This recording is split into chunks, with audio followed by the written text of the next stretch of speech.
Hey Hello. man, how's it going? Pretty good. How are you doing? Good. Been having a busy week. Very. Book a bunch of more shows. Booked one more. Was uh, up for this one where I was going to have to be flying out to Albuquerque on Thursday, Mm-hmm. where I was going to be the entertainment for the vendor at a convention. This vendor's a law firm, and it's a cannabis convention. And the Right up your alley. Go on. event planner chose me. However, they ended up not getting any budget for entertainment. Mm. Well, that So sucks. it's like, you know what? At least I was in the game and it opens up, in my mind, hey, here's a whole new market I need to go after. No shit. No shit. I mean, It's legal where you're at, right? Recreational use. so you can have some, however, with the weight limits, it better be flour or it's over a line. Now, um, at least in Chesterfield County, if I have a brownie, a cookie, a thing of gummies, Mm-hmm. they aren't going to give me a hard time about it even. It's like, just Yeah. keep it on the down low. That's actually their policy in Chesterfield County. But Yeah. yeah, but you are actually at risk. Um, you can grow up to 4 plants. You cannot buy seeds. You cannot buy or sell any cannabis products. Can you buy or sell clones? No, No. no. So you can grow 4 plants. We're not going to talk about how you get them. Yep. Now, did they clearly define plants in the language? I don't know. Because I know in Oklahoma they didn't clearly define plant. And they Uh-huh. said you could have like 6 of them or something. But the judiciary has kind of defined plant as mature, ready to harvest plant. Mm-hmm. So you can have a whole bunch coming up the line, and at any given time you can have 6 ready to harvest plants. Mm-hmm. So uh, and if you know how to do laddering, man, you can get so much fucking weed off of 4 plants. It ain't even funny. you know. Yeah. But you can't legally sell it or buy it. Yeah. Yeah. The law that they had on the books that they had on the to vote on here, which I would have been shocked if it got passed. Um, essentially said you could have it would have allowed a half a dozen plants, Mm-hmm. and an unlimited quantity of weed in your possession, so long as no more than an ounce of it was easily accessible at any time. So you had to literally have it in a safe, but you can have an unlimited quantity so long as it Mm-hmm. was in a safe. Yeah. You know, um, but you couldn't have more than an ounce of it easily available, is how it was worded. Yeah. Um, so I Yeah. mean, you could have a whole lot of weed that way, and you couldn't sell it unless you were licensed to sell it, whatever. Yeah. Like for personal use, you couldn't sell to your friends. You could share, but you couldn't sell. You Yeah. know. Yeah. Um, but then this is Texas. Like again, the last state to legalize will probably be Texas. I Uh, don't know. I mean, it's at least a 70-75% issue in Texas even. Oh yeah, yeah, absolutely, absolutely. If we were a direct democracy like California, Hmm. it would totally be legalized as the first time it went on ballot. Yeah. But because we're representative, the Hmm. legislature is just not going to pass it until the preponderance of evidence is absolutely overwhelming. Yeah. Yeah. Yeah. Politicians suck. Think we agree on that. Well, pretty much. I've seen maybe one in my life that I don't think absolutely sucks. Yeah. So, Yeah. But yeah, for the most part, politicians suck. Yeah. I'll be right back. I'm gonna go grab my drink. No problem. I'm going to see if anybody else is coming.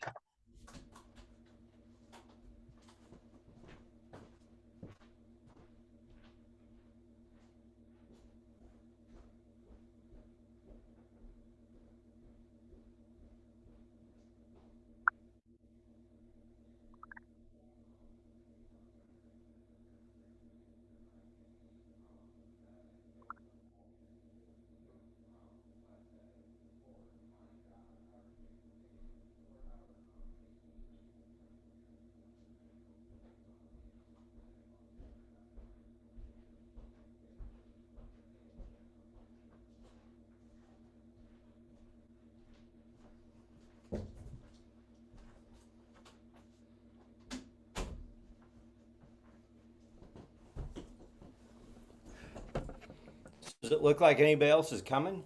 I don't know. I was just sending a few messages to see. Mm-hmm.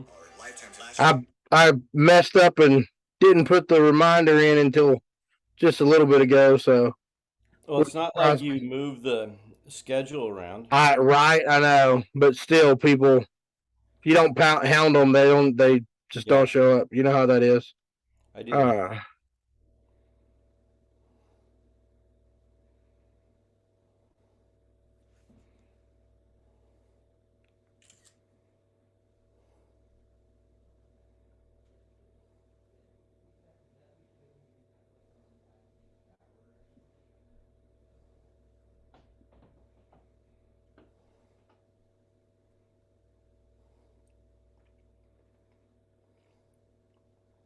Last week, as you know, we changed the.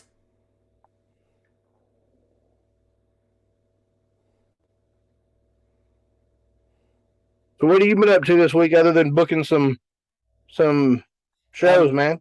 I did one last night, which I'll talk about what went down with that one.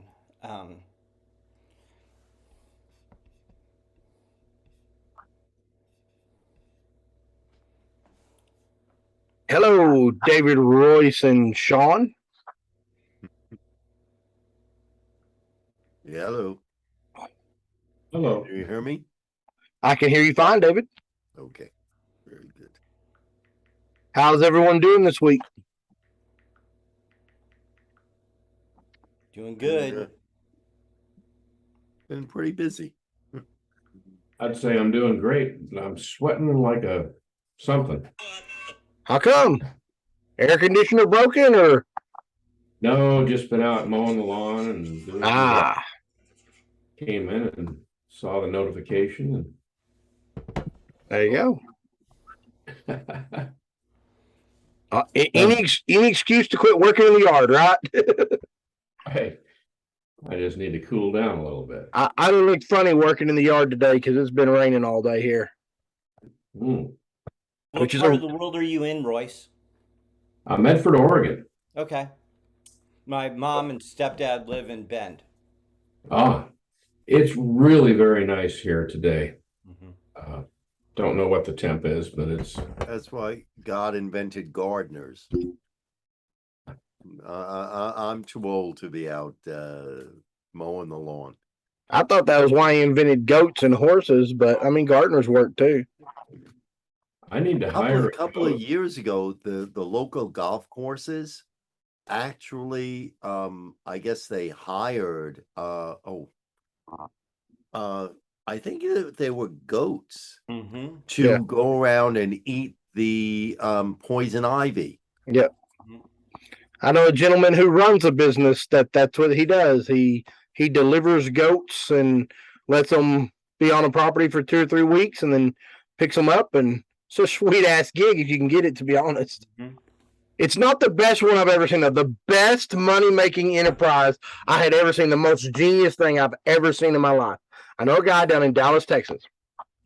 I kid you not, this is his business. He raises pigeons, mostly grays, but also whites. He has some albino pigeons, also known as doves. Right. he sells these doves to weddings to be released upon marriage at a pop of 25 to 50, and he gets like $30 per dove, right? So he sells 50 doves times $30. That's $1,500. So you can release these cages of doves, and then you bring the cages back to him. What do pigeons do when they're released? They fly home. Right. Yeah. He literally sells the same doves over and over and over and over again. It's the most brilliant marketing I've ever seen. Most brilliant business I've ever seen. The other one he does is he sells the regular pigeons, the ones that aren't white. He sells those to hunt clubs for dog trainings. So not all of those make it home, but the vast majority do. I'm a big Disney fan, and at the end of the Beauty and the Beast show, they used to release these doves that would fly back to the fly back to the trainer. Unfortunately, some local owls and other birds of prey caught on to the fact that, hey, every day at 3:05, food is delivered. And they had to stop releasing them because they couldn't, it's not like they could prevent these other birds from catching the doves. But it's just brilliant. Yeah. The dove, they train the doves. Best college prank ever involved some Pavlonian training of doves. Some rival team, I don't remember who, and I think Harvard. Anyways, the guy went to the Harvard football field regularly and would blow a referee's whistle and then feed the doves or feed the pigeons. And he did this for like 2 or 3 months before the opening game. And so when the ref blew, the whole field just got swamped with pigeons. It was insane. I always love a good example of Pavlonian conditioning, or what's the name of the other one, Colin? You'll probably know. Operant conditioning. Isn't that like the blue light at Walmart? Didn't they used to have blue light specials at Walmart? It was Kmart that had blue light specials. Oh, Kmart. I don't think Walmart ever had blue light specials. I don't know. For some reason, I thought I don't remember. I'm honestly, I'm pretty sure that that's actually been Mandela'd. Like the blue light special at Kmart, it's actually a Mandela effect, I think. A Mandela? What? A Mandela effect? You don't know what a Mandela effect is? No, what is it? So it's either we tore a hole in the space-time continuum when we activated the Hadron Collider at CERN, and we're actually blending realities, or it's some sort of phenomenon where hundreds of thousands of adults misremember things that happened in the past. We get things just a little off, like Luke, I am your father, right? Instead of no, I am your father. Right. And just little things like that. The Bernstein Bears instead of Bernstein Bears. Right. But, so, David, you booking any shows recently? Me? Yeah. Oh my God! This week was insane. It was like my wife left to go somewhere, and like at 5:30. And I had to get out to go to a show at like 6. And in those 30 minutes, I booked 3 shows. Oh, nice. It was like, I couldn't, I wanted to hang up on these people because I had to get out. Okay. So what's the trick? I think it's, it's Halloween. It's Halloween.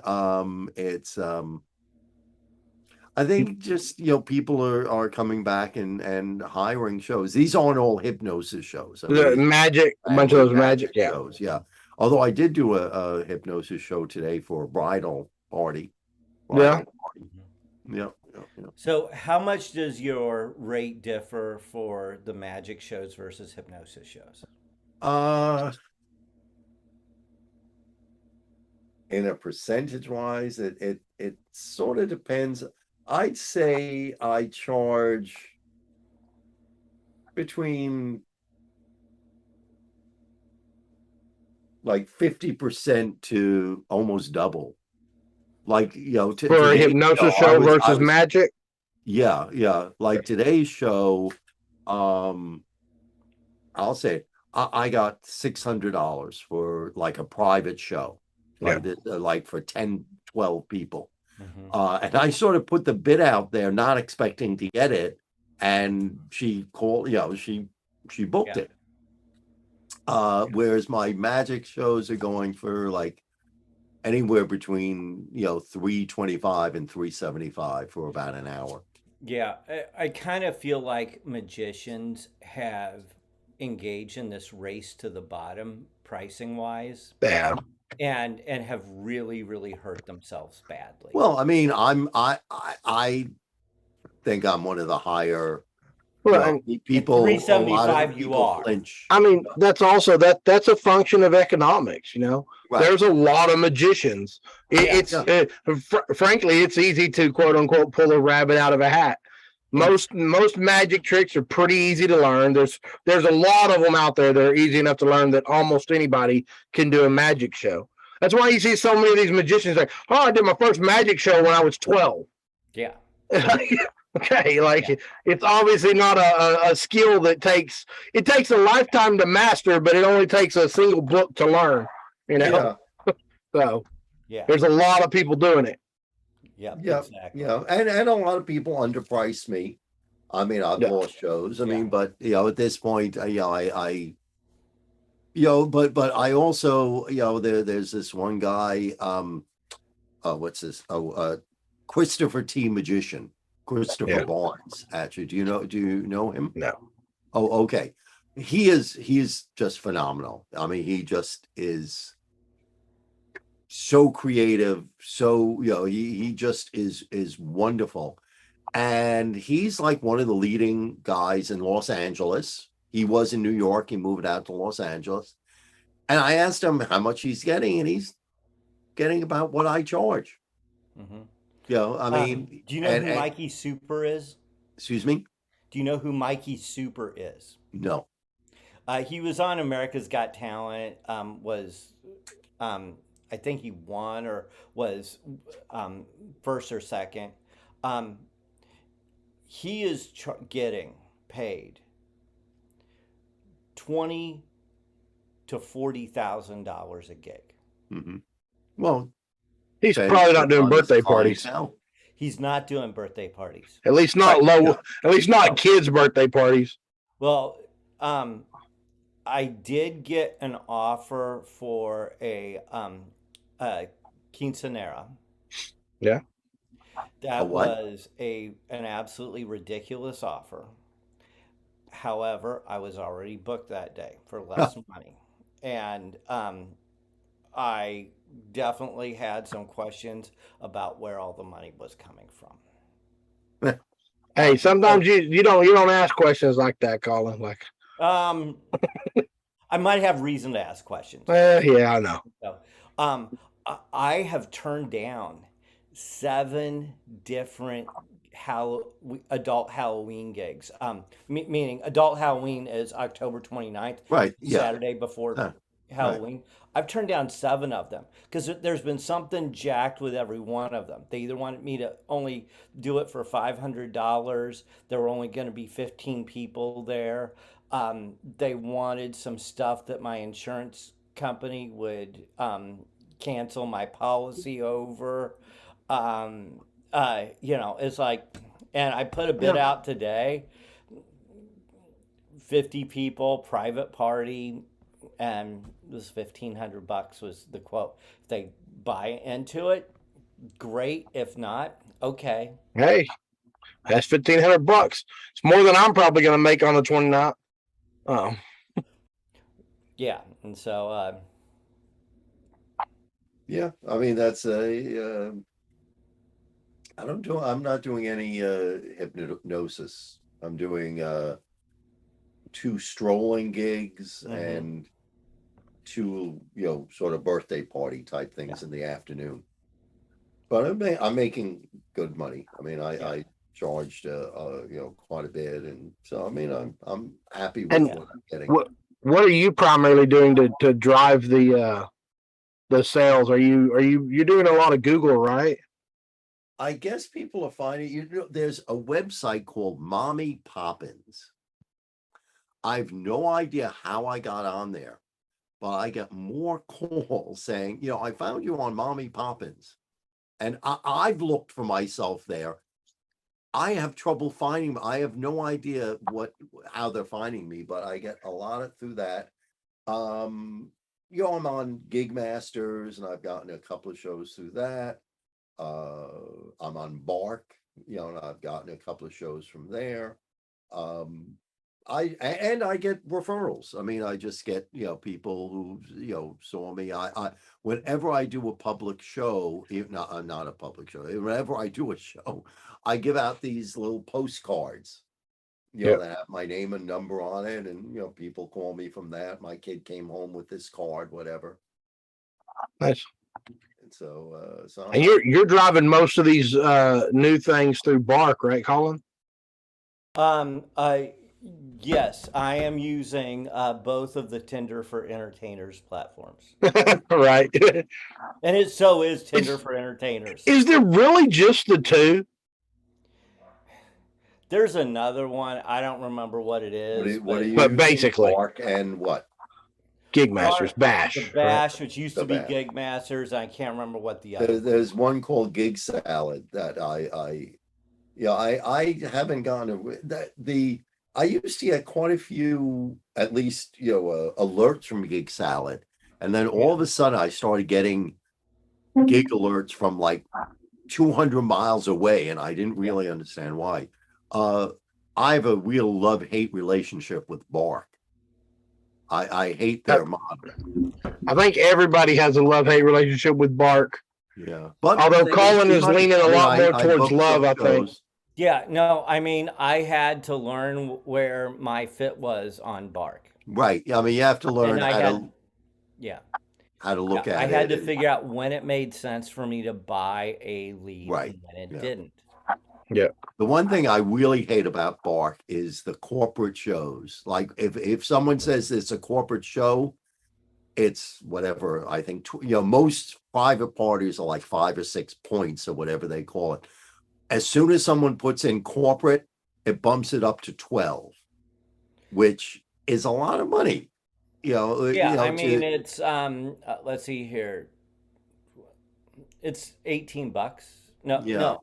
Um, But I have to say, yeah, it's $18. I don't think I've ever sold a corporate show. Yeah, I I've gotten Yeah. 2 off of there. One, I think I paid 11 credits for about $1.50 each, Mhm, and the other 8. mhm. And That's a really, really spectacular return on investment. yeah, I mean, it's like, I mean, I'm looking at from the perspective of over 10 grand coming in off of a total spend on everything of $500. That ain't that ain't bad. So when are you releasing a course, Colin? We would love to workshop that with you and pound out the kinks here in the group. I am working on it. But I will tell you this is that what I'm doing will absolutely not work for everybody. It's Yeah. going to be it's like what is working for me will work for the right type of stage hypnotist. It probably wouldn't work for me just because I'm in such a lower population density than you are. Well, you can get these gigs that are outside your immediate area. Yeah. I mean, I've gotten gigs, off of I guess it was the Bash. I've gotten gigs in North Dakota. I got a gig down in Florida, and and they pay. I mean, it's As the long thing, as they pay a travel lot of people say, expenses. gig masters or, or people that are just lowballing. But, corporate people get on there and Well, they put in a bid and they're the willing to pay. the thing is, if there's only 2 platforms, then pretty much if you need entertainment for an event, where the hell else are you going to go? Yeah. So Mhm. the people who can pay for events must be on there too. Well, and part of the game is building relationships, networking with event planners, Yeah, and so that's good too. What about you, Bob? How you been this week or this last 2 weeks? I don't think you was here last week. Yeah, it's I've had my grandkids for the last 2 weekends. Always fun. So much work. And I have my operations manager is off tomorrow, so I have to go in for a full day of work. I have to take his Full job day of over. work. Oh my Yeah, God. I know. Well, I mean, I work from home usually. I shouldn't say that. I work from home and then I also go in around 11 or 12 o'clock. I'm to the loving the office. videos you're making. Thank you. So Yeah, I'm really looking for any kind of you gave me some great feedback on it. And I appreciate that. Anything can help, it's brand new for me. it's getting to the. I mean, honestly, you've taken all the feedback I've given you and implemented it very well. And honestly, it's getting to the point where the only feedback I have left is make more, because I don't think you can.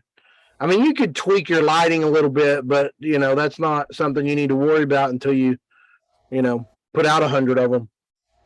yeah. And I mean, yeah. the only thing I really saw is that the algorithm hates it when it's shot in landscape and not portrait. Yeah. Really? Yeah, they really do prefer it to be shot Really. vertically now. That is huge. That's it, man. I hate it. I hate vertical format. It's the future. Wow. Yeah. Yeah. Um. Because this is the consumption device. And the other piece is that And thank you for that, Colin. yeah, I will definitely change it. yeah, for reels,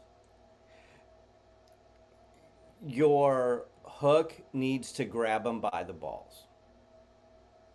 And I was working on that. I'm actually doing samples. And so I'm kind of making some words stick out to see what gets more traction than others. It's got to be something like I'm just gonna throw out random concepts. It's like, want to find out how to get a new MacBook Pro for free? Watch this whole video. That's a hook. Now, you better deliver on it, even if weekly, but that's a hook. Yeah. Well, that's why I was putting like anxiety, because we were talking about that. Remember, we did the charts and everything. Yeah. So I thought, well, that would be good to put in there, and I capitalized it, made sure that it stuck out. So I was trying some different videos and see what gets traction and what doesn't. Yeah, it's like for that, it's like it might be there are 3 keys to breaking free of crippling anxiety. Watch this video and find out what number 1 is. And it's funny you say that, because the 1 minute or less rapport expert, it's really doing well, because I have the three things in there, and it's getting some volume. Yeah. So that was good. And I think that's the reason why is people don't care so much about you. It's what you're going to give them. So I try to get right into the video and get right to the point. And I have I have less than 1 minute. So I'm usually putting them in for 30 seconds. And then what I'll do is I'll put, I'm going to put a link. And if you want more information, and then at that point, you click the link, and then it's a longer video. I dropped a YouTube link in the chat, Bob. Okay. Her name's Only JS. Check out her shorts and stuff. She's a master of the hook. Like she masterfully delivers hooks. I see that. You put something in the chat. I don't see it. It's possible. Yeah, I sent it straight to Bob. I didn't mean to do that. Yeah. There we go. Now everybody should see it. She does do well. Wow, look at this. Okay. Yeah, I see a pattern. Yeah. I have this reoccurring nightmare that the monks are trying to kill me ever since I was 6. Nice. Yeah. But she's a master of delivering the hook. So Yeah, she's got the videos anywhere from less than 1 minute, over a minute, some are 18 minutes. she, Nice. in large part, she found a winning formula and she stuck to it like glue.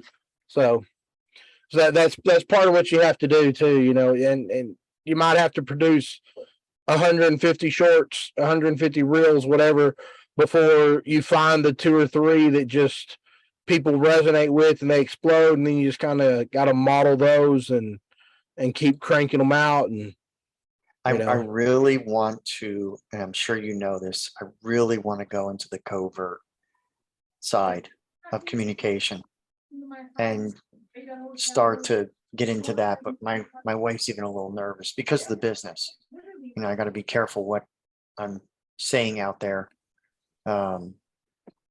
Because you're afraid your negotiating power will be diminished if people know what you're doing.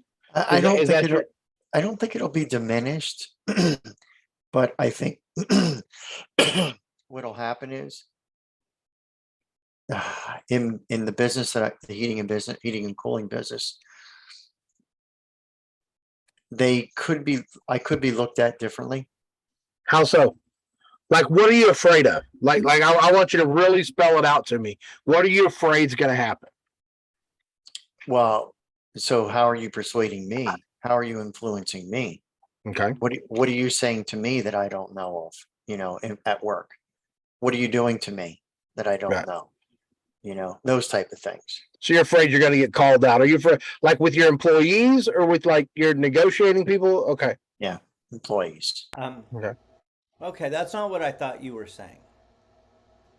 My wife and I had a conversation earlier this week where she was telling me about how embarrassed she was that I had gone into this weird profession and she didn't know how to tell people about it. And you know what? There is some of that that's real. 50% of the population is afraid of hypnosis. Yep. And it's like, and so I can actually see where, yeah, I might be concerned if I had a very straight edge profession like HVAC systems. You know, what are the other members of the HVAC mafia going to be thinking about this guy that's also into hypnosis? I mean, it's like, well, I'm not a furry or Scientologist, so it's not that bad. You know? Yeah. I mean, covert's really bumping right up against Scientology, though. Let's be honest. No, so that your fear is essentially that people at work are going to, your subordinates are going to call you out. Yeah, because I mean, I would love to do demos. Okay, so let's ask that question. So Joy from HR calls you out on what are you doing to influence me?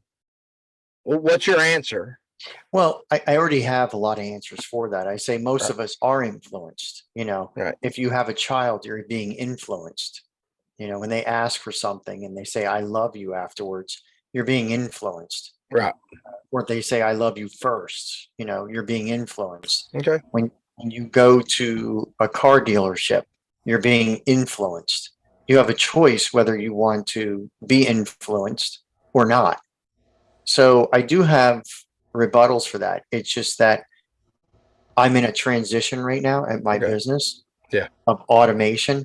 And I don't want to disrupt that in any way. So I'm kind of doing mild, as you see, the mild, like you said, I'll keep doing them, Yeah. but I'll do them the way I'm doing them with stories and kind of hide what I'm really doing Okay. as I've been doing with baselines. Kind of gave Okay. out that a little bit. So Okay, so I'm going to give you some feedback on that. Stop having rebuttals. They're not rebuttals. Rebuttals, you're trying to excuse away and justify what you're doing because some piece somewhere in your mind perhaps thinks maybe I'm not doing something ethical. But everything you do, everything I've ever seen you do is designed to help the person you're talking to. mhm. Okay. It's Oh, absolutely. all of it is. So I there's agree. That's there's what I was nothing unethical about what you're doing. So you don't need to justify something that's unethical, in my opinion. What if you reframed how you describe what you're doing? And by that, I mean you no longer are talking about it being covert or neurolinguistic programming, both of which sound kind of evil. Okay, I Okay. think both of those things are branded, um, you know, right up there with their branding is right up there with Enron's. Well, especially neurolinguistic programming. I mean, Yeah. that's like just the words, Yeah, no, it was horrible. For people that are supposed to be experts at language, what the hell were they thinking? Well, I think maybe that's kind of what they wanted, but Yeah, but it's like you can reframe. You have more than enough skills to reframe what you actually do and what your intent actually is, so that it suddenly doesn't have any kind of negative connotation at all. I think that's what I'm doing right now with the videos is I'm breaking them in slowly and I'm kind of Mm-hmm. doing that. Um, so we'll see. I'll continue to do it and see how it goes. And then again, all the feedback I can get, and I don't care if it's again, what is your end goal? It's to so um obviously I want to go out and speak, to entrepreneurs, business owners, okay, corporate. what do you want to do by speaking to them? The speaking part, I want people to get beyond their limitations as I am right now, trying to do. Um, and it's funny when you first start, and Colin is probably right there with me as far as when you first start with all this, it's overwhelming. There's a lot of things that I have to do, and you want to do it perfect, but and you start to do it and you realize how hard it is, and you back away for a minute and say, oh geez, this is not as easy as I thought. And then you go back in again and you have a great day, and then the next day you have a total failure like I just did the other day. I started talking and then I played it back and I went, oh, what in the heck was that? Who is that? That's awful. But then I do some really good stuff too. Getting back to, I mean, I guess where I'm going is the hypnosis and the covert, things are means to an end. They're the tools that you're using. What you're trying to do is help people. You're trying to get people, to be the best they can be. Some people use talk therapy. Some people use, EFT or whatever. The all of these things are just tools, and I guess, maybe it's not, obvious. What you could do is reframe it as you're just trying to help people. I think that goes back to what Colin said as well. Yeah. Right. I mean, it's just reframing it and taking out the what you're doing It's more why you're doing it and what you're trying to accomplish. Yeah, I mean, I would actually say restructuring your language pattern so that rather than using the word covert, you're using the word conversational. Right. Mm, Um, so if I'm talking about how I'm using conversational, positive influence and rapport building with Scott right now, it's like he can't be too terribly freaked out about this, even though it looks like he's either fallen asleep or that I Elon know. has frozen his Yeah, no, Neither. internet again. he's listening. Yeah, and so it's like nobody can feel bad about that. I think that people hear those things and they're like, okay, conversation, that's good. Positive, that's good. Rapport, that's good. Yeah. So, hi. I Hi. have, I have, Yes, please input. We love it. I haven't typed in too much here yet. I would like to suggest that you reframe how you think about Royce, can you speak up a bit? I definitely Yeah. hear him. it. I would like to have you consider reframing how you think about it and how you feel about it. Because here's the thing. If you feel like somebody is going to think that it is weird, they're on a subconscious level are going to feel and think that it's weird. Yeah. So if inside you're all concerned, boiling over about, wow, I wonder if they're going to think this is weird, you know what? They're going to run like hell. Hmm. But if you open up your heart and put on that H plus, as Igor House Very familiar with that. yes, put on that H plus, put on that compassion of help, and open up your heart to people, and say, you know, I want to help you help yourself to realize that you have unlimited possibilities through a means of just simple conversation. Life liberating language. How does Love that. Yeah, how does that feel to you? I really like that. Yeah. You know, if we buy into the storyline of hypnosis and NLP as being this, people think it's evil. If we allow ourselves to buy into that, how can the people we're working with not? Yeah. So, you know, it's a tool. It's a tool. In the hands of the right person, a gun will save a life. In the hands of the wrong person, it'll take a life. You know, like I said, life liberating language. If somebody ever calls you out, just tell them, what are you doing to influence me? Well, I noticed you were having a problem with XYZ when we were talking, and I told you the metaphor about ABC so that your brain could make the connections and you would have the opportunity to see things in a different light, to see things in a different way. There is resistance, and I'm going to have to go and track it down. Yeah.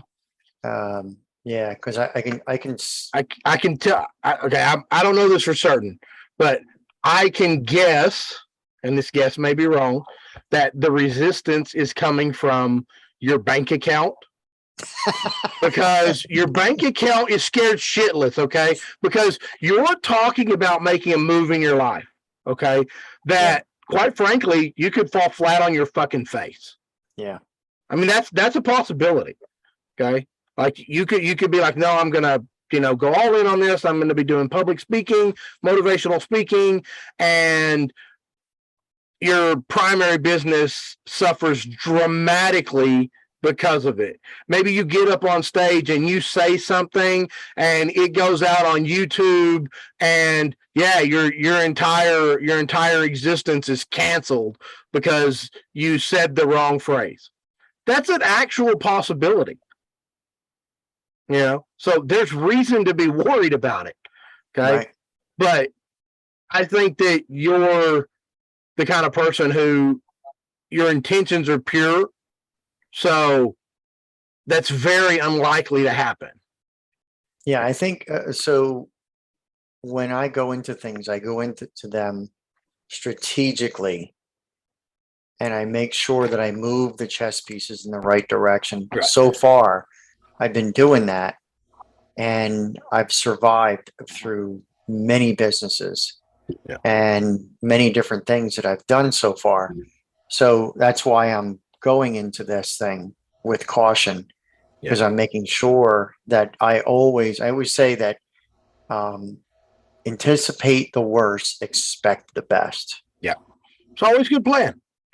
And and like you said, there's a lot of money sitting there that I have to be careful with.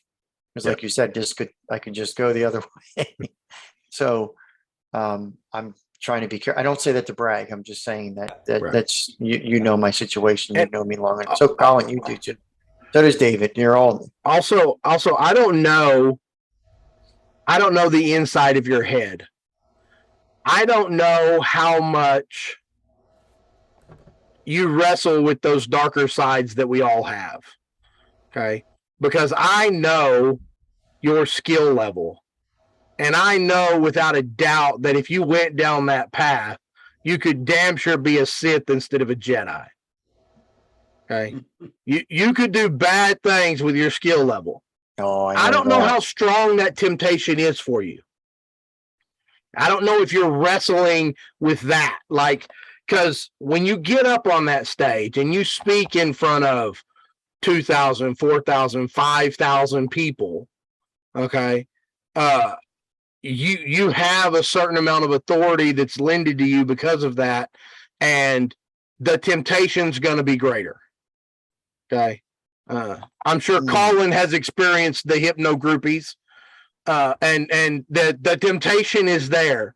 Okay. They exist, One of the reasons why I had to turn down one of those Halloween gigs. The temptation is there. And you gotta be able to mitigate that. And if you're struggling with that internally, that could be a block. I don't know if you are or not. I don't know how strong those temptations are for you. I know I struggled with them for a while before I realized that I'd been doing it long enough. It's like, well, clearly I'm not going to have that problem. So, yeah. But yeah, so I mean, we all have that also. I don't know for certain what else may be holding you back. Well, I think we all go through these cycles, and right now, for some reason, I like to take on a lot of stuff. So right now I've got the voice coach going, and I'm learning a lot there, running my own business. I got my grandkids on the weekend. I'm going to Florida soon here. Right. So, and I can see that you're taking those steps because you're moving in this direction. Well, right? Tony Gailey, I got to give him credit. He really pushed me. Because you don't need a voice coach to do HVAC. No. Okay. I know why you're going to a voice coach. It's because you want your voice to have power when you get on stage. Yeah. Okay. So you're heading in that direction. You're taking major steps in that direction. So my question to you would be, if you just decided tomorrow, nope, I'm not doing that anymore, what's the worst thing that happens because of that? That meaning the HVAC business? No. I mean, you just give up on the idea and the dream of being on stage and talking to people. Hmm. I've never thought of it. I mean, it's been so many years of going in that direction. Right. Well, what's the worst thing if you just pull the brake and you just stop? What happens? What does that do to you? Um, I love it. Chunking down. Here we go. So, what does that do to me?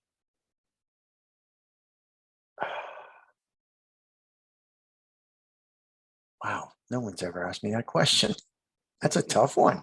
I Yeah. love Now it. you know what it feels like to be bobbed. I know. I know. Can I flip the question? Absolutely. Um, if you have all that you dream of as far as being a speaker, being on stage, what does that do for you? What makes that meaningful to you? Okay, so it gives me a sense of fulfillment. There's no doubt about that. It it oof. Wow. Um Holy mackerel. Shows me it shows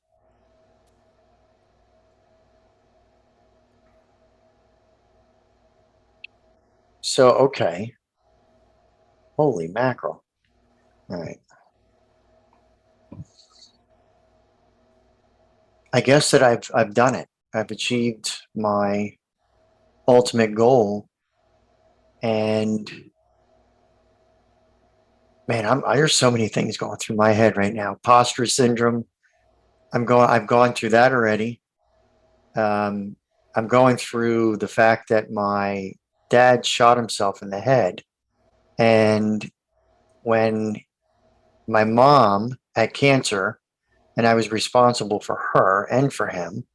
And the reason why I do things and I do them and I'm going in this direction is I've already achieved so much in life through my invention, through all the different things that I've done, the real estate, the money, and this is the only thing left is writing a book and going on stage. And then I pretty much achieved everything that I've done to prove to my parents that I can go all the way. And I've never realized that until just now. And look at the arms. See that? So Go ahead, Roy. it's a so now the question I had, if you just give it all up tomorrow and quit pursuing it completely, what does that do to you? It's going to leave a space in my soul or in my heart that I haven't achieved it. And what does I that haven't. look like? What does that feel like? Um,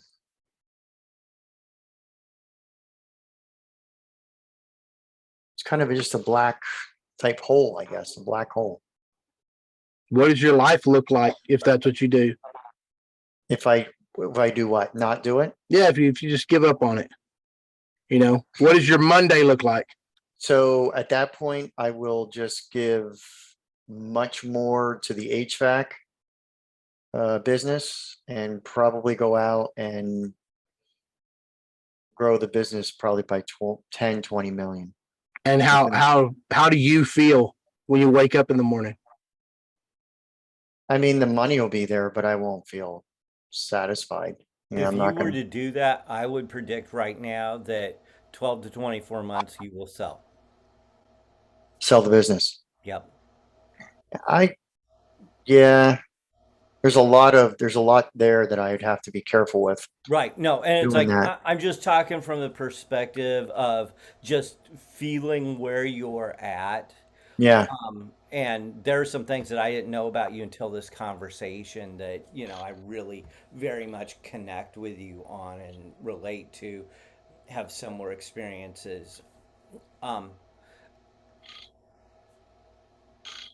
I just know what it's like when you find all of a sudden there's this massive hole in your life that's never going to be filled.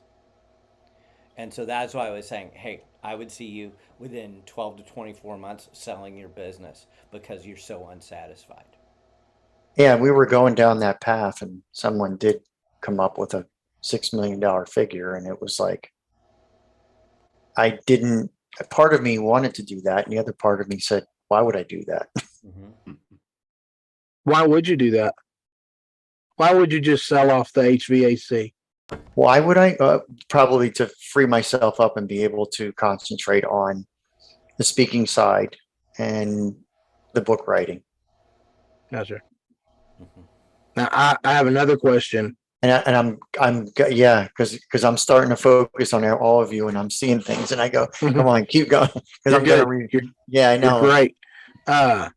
If you give up on it and just go, because let's be honest, I mean, you could just go do HVAC and you would have what most people consider a damn good life for the rest of the life you have. Yeah. Okay. Like it wouldn't be bad. Okay. But sometimes even when we have a good life or what other people perceive as a good life, it doesn't make us fulfilled. I wouldn't say happy because, happiness doesn't necessarily matter. It's more being fulfilled, having that meaning in your life. And HVAC doesn't give you any meaning. What you've used it to provide for yourself and your family, that Right. gives you meaning. But it's just a vehicle. Yeah. Like It is now. Yeah, exactly. It was not before. That's true. Yeah. So So here's something that I picked up on because I'm reinventing myself as I go here as well. You mentioned that you would finally prove to your parents that you could do everything and go the distance. Right. Is that the point that you start living for yourself, Bob? That's a good one. Yeah, because the life that I had as a child, everyone said that basically I should be in a nut ward, and I'd be the one not to make it, basically. So, but I proved them all wrong. So I think I'm spending most of my life trying to prove whoever them are wrong. So I'm just going after the bigger pieces all the time. Wow, listen to all those metaphors in there. yes, Royce. So Bob, I wonder what your life would be like if you no longer felt you needed to prove anything to anyone. Oof.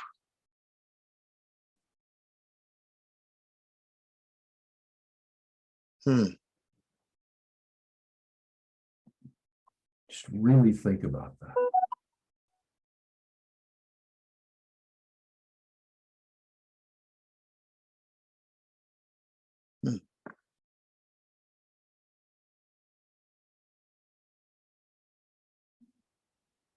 That's weird because there's like an internal battle. And at the same time, there's peace behind it. At the same time. Peace. What does that peace feel like?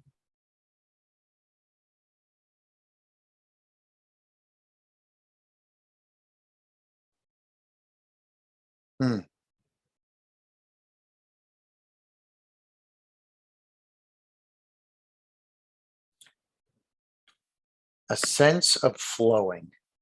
I guess that's what I could say. A sense of flowing.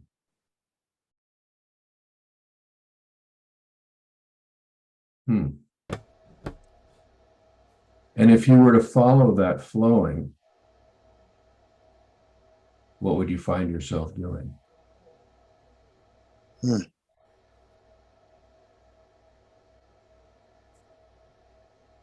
Probably just reading books,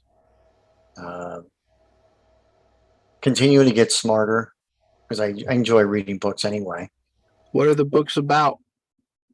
It's all about communication, Hmm. hypnosis, communication. So I enjoy that. I really do. Right.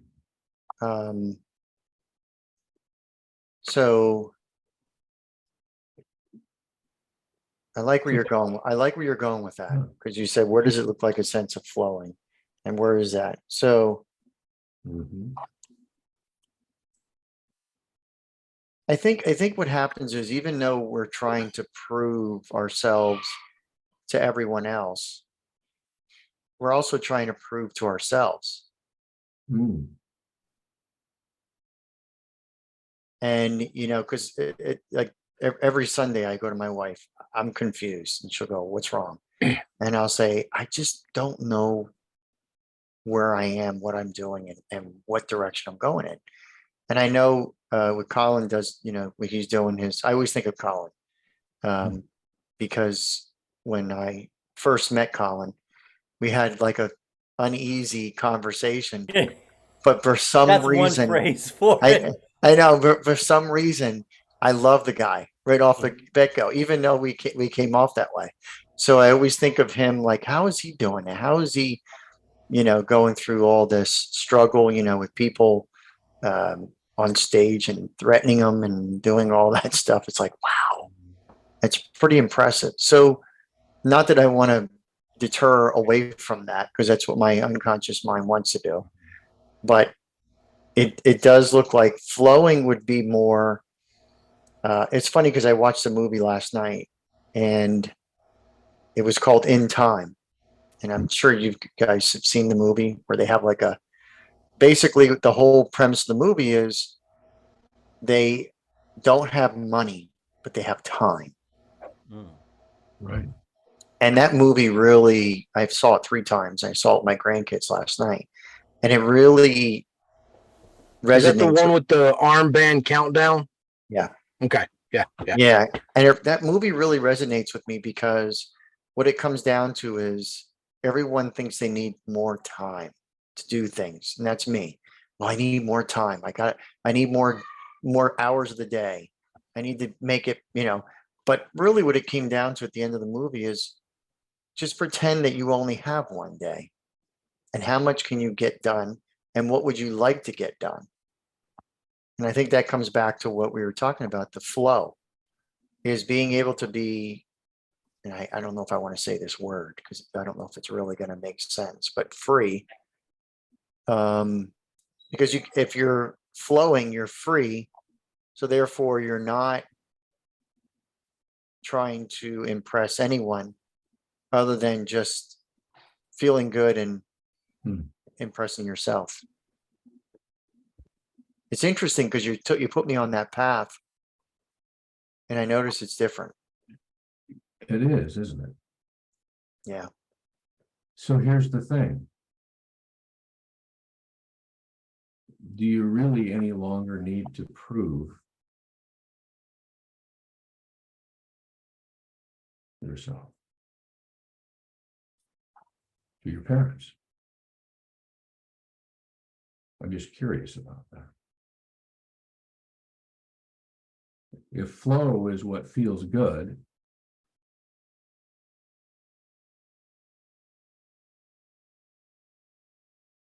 and peace,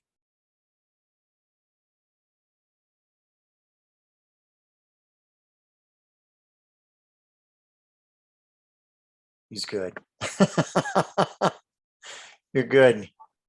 He is. Well, I know because I'm trying to let myself go and just, you know, stay because I'm automatically thinking about all of you guys. I'm like, shit, I'm wasting your time here. No, I you're know. not. Not at Yeah. all. I But noticed.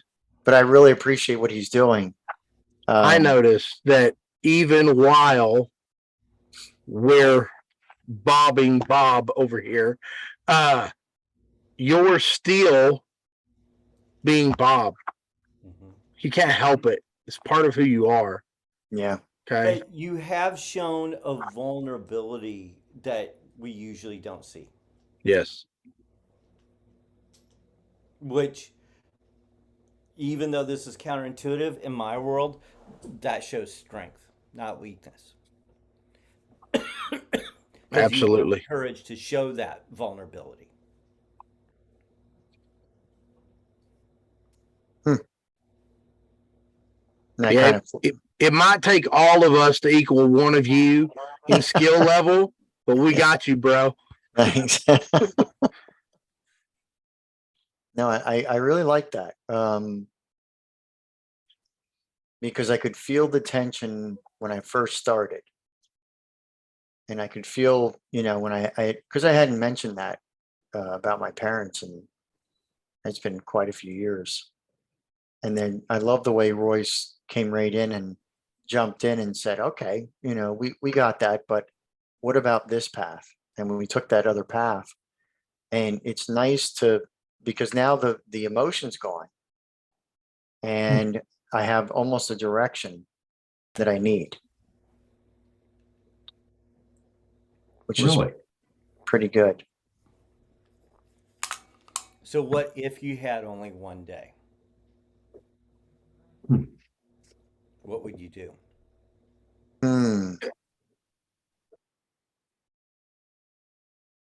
Wow. Holy Your mackerel. movie. Yeah. You Ooh. said earlier you talk to your wife on Sundays and ask her, tell her, I believe you said use the word confused. Yeah. Well, and Um, I think we all go through that, right? We sit there and go, Sure. what am I doing? What's my purpose? What's my meaning? So Am I? I have a question about that. Do you ask her that before you come to this meeting, or do you ask her that after you come to this meeting? Oh no, it's definitely and it might be Saturday or Sunday. It depends on what day it is. Do you ever feel like that after this meeting? No, no. When I come to the meeting, I feel like there's a lot of things. Like I don't want to disappoint you guys. I want to make sure that we're having fun. There's a lot of things that go through my head when I come into the meeting.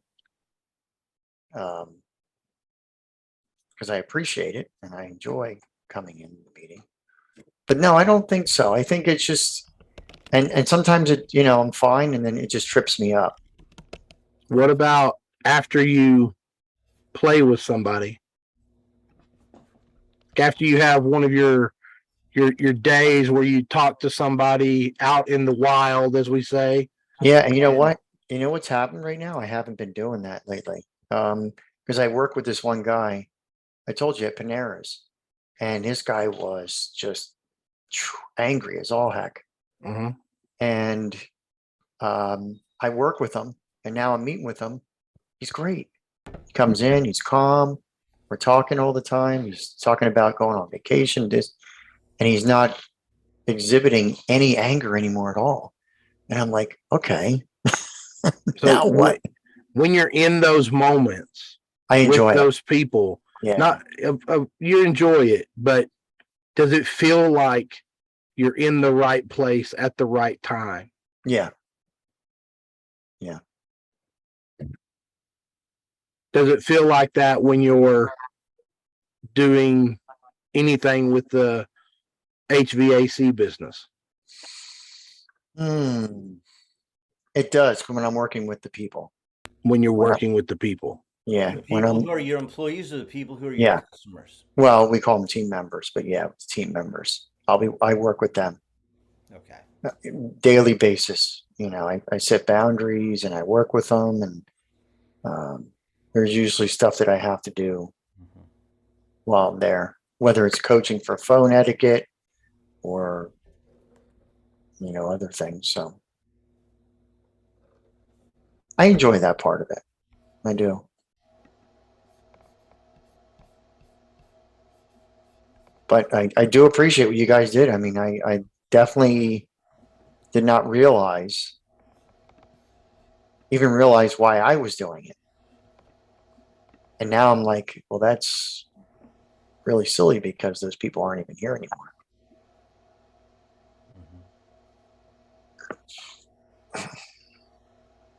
Well, But we all feel that somewhere, there's know. an old saying: if you've got a mom, you've got mommy issues. Amen. And I wish it was not true. Believe me. Oh yeah, it was amazing that it went from a mother that I was disappointed with in so many ways, had nothing. And when it came time, I had to make that decision to help her and focus on her. And and I took all of my feelings and thoughts and pushed them aside and literally did everything I could to keep her going. And here I am today with all these skills because of it. And it's priceless because it helped me in my business and it helped me with my family and, on and on and on. So it's amazing how things land in life.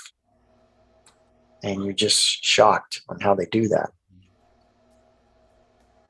And me and Colin, we both gave you Colin gave you what you need to be going towards.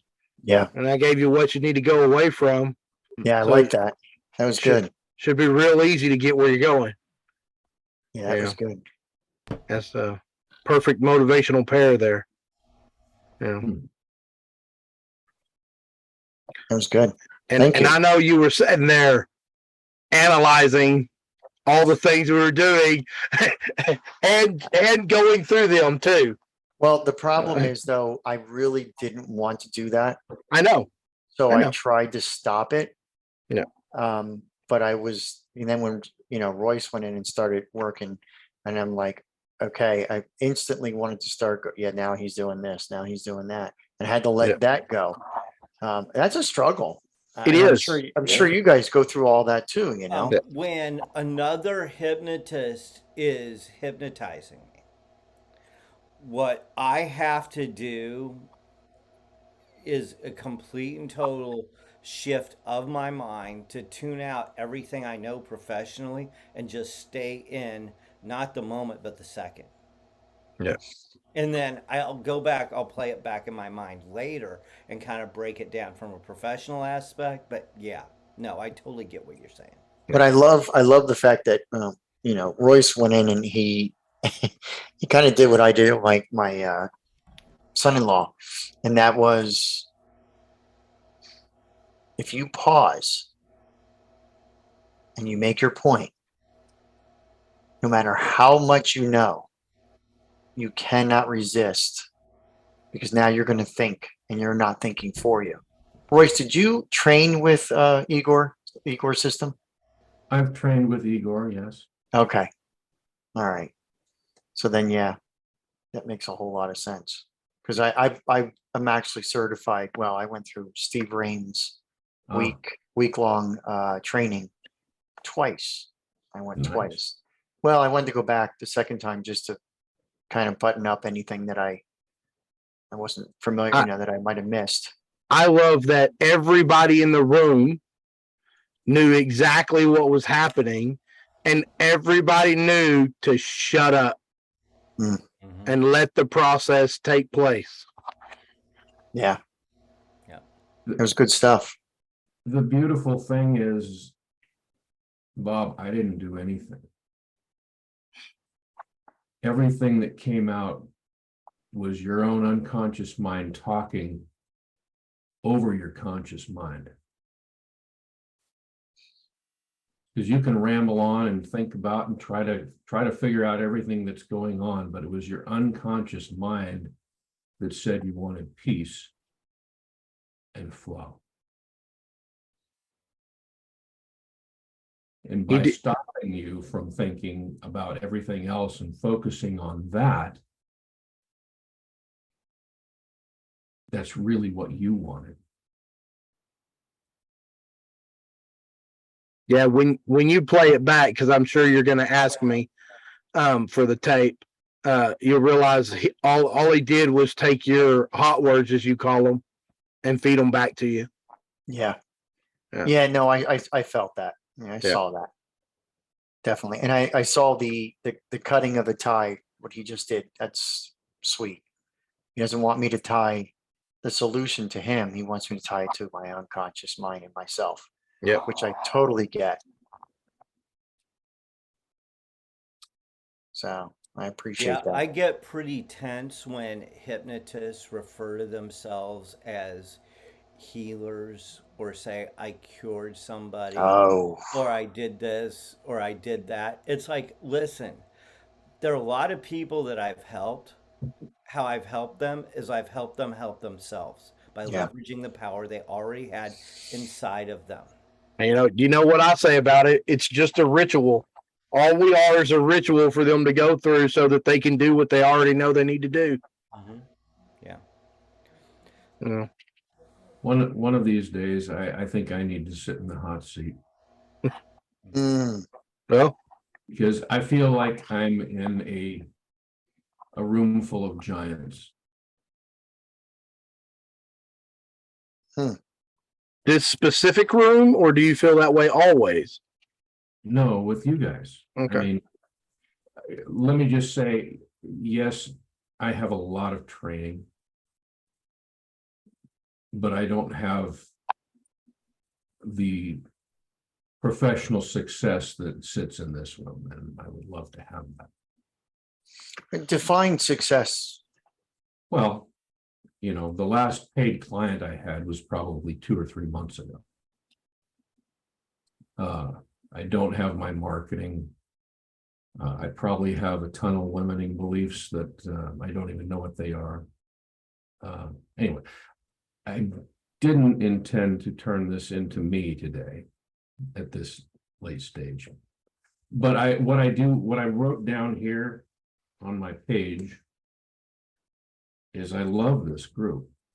It's a real mastermind. We're there. I just see a lot of care and concern and willingness to give, and I want to thank you for that. Well, thank you. Thank you for being here, Royce. Yeah, I really Yeah. appreciate. Thank you for being here, and you're always welcome. Yeah, I'm definitely. Thank you. I'm not a stage hypnotist. Most of us aren't. Okay. So It felt like that was what the main yeah, thing. Dave and I are the only two that I think have done any stage shows. yeah, they're both, and they're both mixed. They stage and they clinical. Lisa is often in here. I'm trying to move out of stage because I'm just getting too old for the travel. That's why I started learning, the change work. Yeah. Yeah. But I still love being on stage. Man, that was, I learned the change work during COVID. And so, all my shows had dried up. And I did my first show in whatever year and a half. And I called or texted my wife saying, wow, I really like doing this.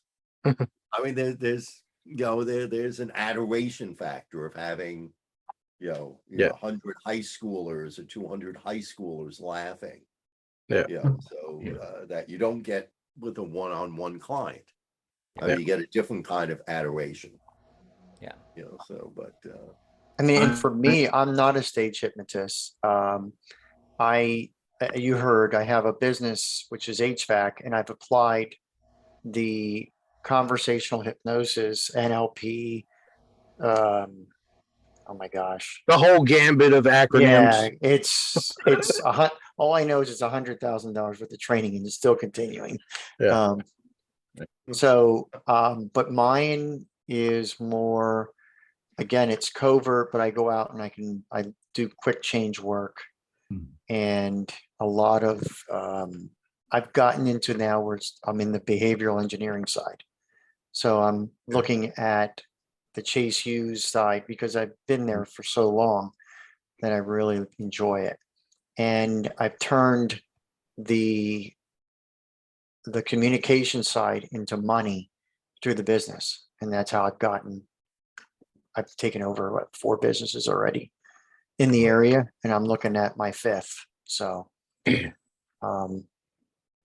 so I'm not a clinical hypnotherapist. Well, I'm certified hypnotherapist through Igor's system, and I do work with people, but I do not charge them, and I do help them. I'll do phobias. I'll do anything they want, and I'll even do stuff right in the middle of restaurant, and I've done many of that.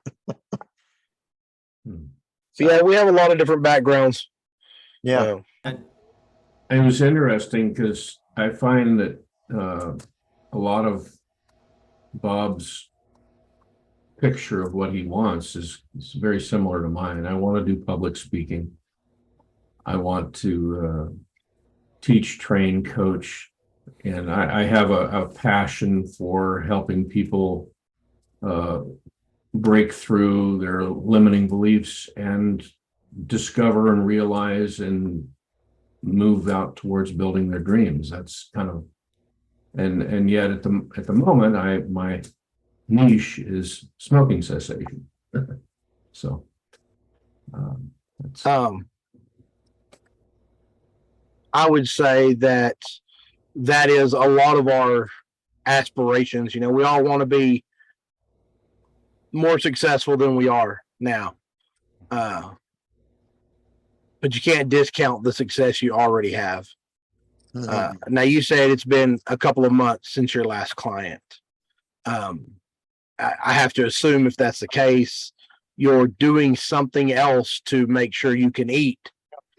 well, yeah, I'm a clinical massage therapist, been doing that for about almost 15 years.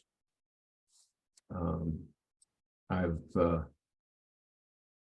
that's So- my primary bread and butter. I have some rental properties. So how do you get those clients? Massage clients. That's been just a matter of attrition in years.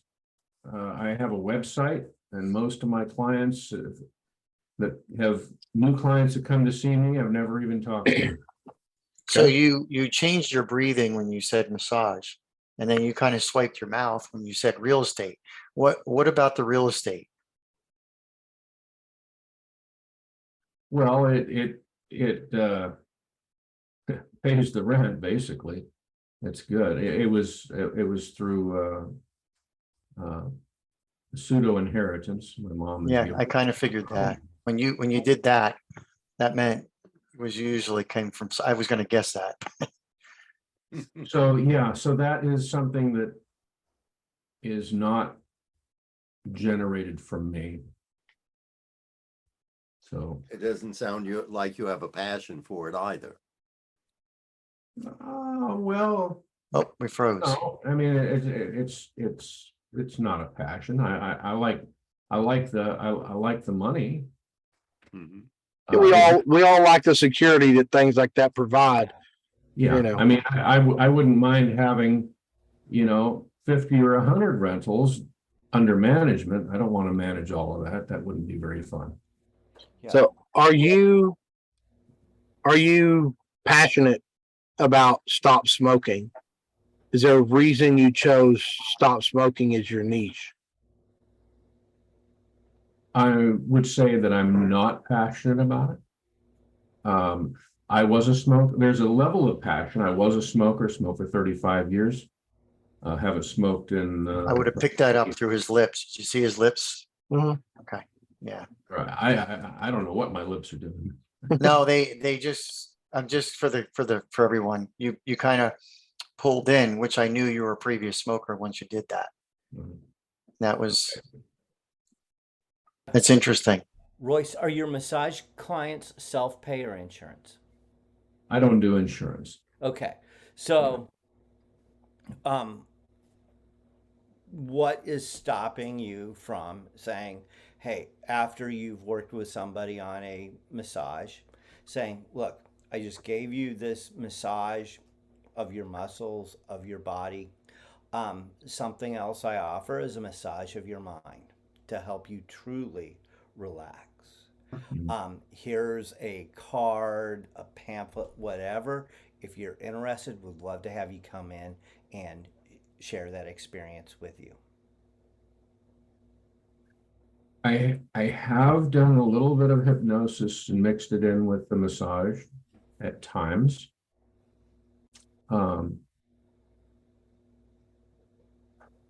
I find that for me, there's a large disparity between the two, and that's because I'm targeting high ticket with the hypnosis. With the massage, I'm getting about $90 an hour. You know, I'm going to be asking $9.97 for stop smoking, and my absolute favorite hypnotic technique that I really love is Mike Mandel's mindscaping. I don't know if you guys are familiar with it. Familiar. But it's I'm not. it's just you basically take people through a wonderful journey of a map of their own unconscious mind that relates to whatever the issue is. And you do mental terraforming, and it creates change. You So- see when he mentioned that, the little kid came out in him. Anybody Oh, notice yeah. that? Yeah, You see how he twitched? He didn't. That's not an adult. it's That much was- more. Yeah, that was very interesting. Nice. Sorry, Royce. I'm just. No, So, no, I do don't. But Do you use picked that that up. technique? Do you use that technique for stop smoking clients? Mm, I haven't yet. I think I would do it as an adjunct.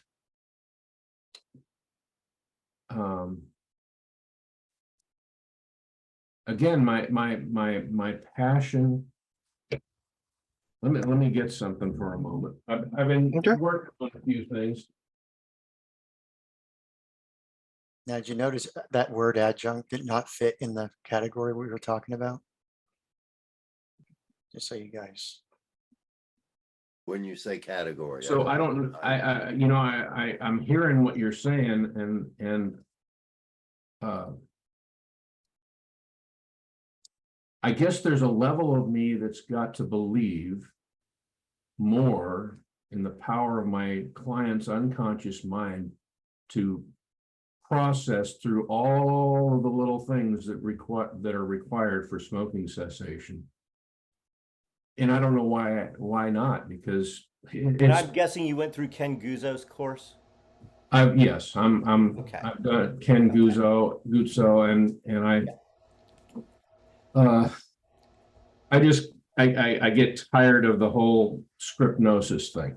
Yeah. Hey, Scott, can you cut the recording for a moment? Recording in progress. And I really hate that was off for that Yeah. because that was really good work. Take two. Yeah, I'm nice and buzzed. Yeah. What was that, Colin? I said, I'm nice and buzzed. Great job. How did that feel, Royce, doing that? It feels amazing. I just I was kind of I would say there's a part of me that was winging it, another part of me was just listening to my own unconscious mind go where it wanted to go. Winging good. it is how we fucking fly, Royce. Amen. Amen. Yeah. That's From a more technical or business point of view, how are you trying to market to these especially to the high, you want to go into business coaching in a way. I mean, you want to Yeah, so it would be entrepreneurial. So I have done so there's a niche group of creative entrepreneurs, content providers and stuff that I have been involved with through some other marketing courses and stuff. And I've done the mindscaping with 3 or 4 of them. And I come back to them, months later, and they saying, you changed my life, I mean, at a spiritual level.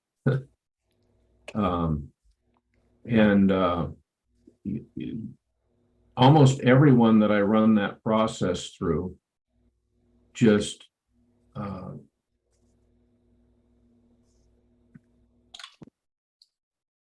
really, it really has, it's a life, it seems like it's a life-changing event. It's a very generative event.